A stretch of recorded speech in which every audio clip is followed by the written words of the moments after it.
Todd Pino sitting Yes, right sir. next to me, joining me for the hour, I believe. Do you think I'm a bit harsh there? Terrible weeks getting worse? I think you nailed that on every single point. Oh, flattery. But that said, we have addressed the substance of almost everything in your My Take, except for the interns. We've addressed all that other stuff over the course of the last years. That intern thing is shocking because this isn't the upper level of the White House disagreeing with their boss. This is a bunch of college interns.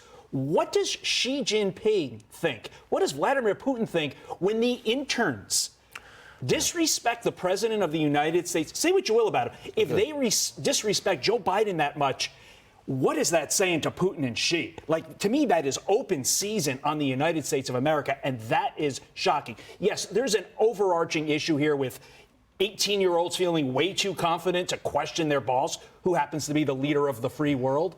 But it goes beyond that. This is a horrific look for our country. I want you to listen to what President Biden had to say about Trump's chances in 2024. Roll tape. Mr. President, do you think there is any Democrat who could defeat Donald Trump other than you? Probably 50 of them. You do believe that there are. I'm not the only one to defeat him, but I will defeat him. Who else do you think could defeat Donald Trump, Mr. President? I thought he might pop out of the door there, but he didn't. Okay, the approval poll from CNN, of course, is down to 37%.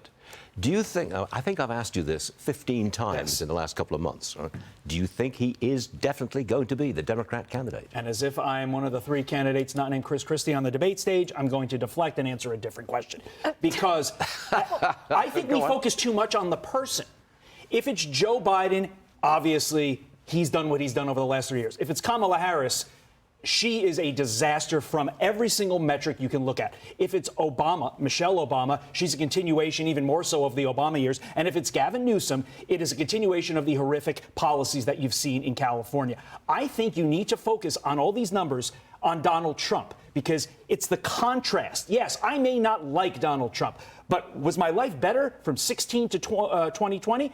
Or is it better now, 20 to 2023, going into 2024? And I think you have Democrats, Republicans, independents, people that hate Trump saying, look, I may not like the guy, but I have to vote for my best interests. And my life's a disaster right now. It was great under Trump. And that's why you're seeing these numbers. So it's irrelevant who the Democrat is. Do you know who these 50 Democrats might be? I can name 6 or 7. Who could beat Trump? Biden has predicated his entire re-election campaign as I am the only person that can beat Donald Trump, and I did in 2020. He just made a major concession.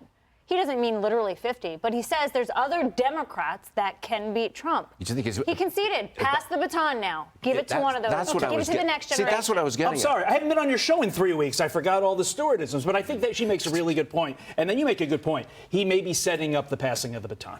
So exactly. That was my point. Maybe we should switch seats because she did such a good job. And yeah. Not in ranked order, Todd. Yeah, I know. You'll never eat breakfast on this show again. All right. Thanks, Doug.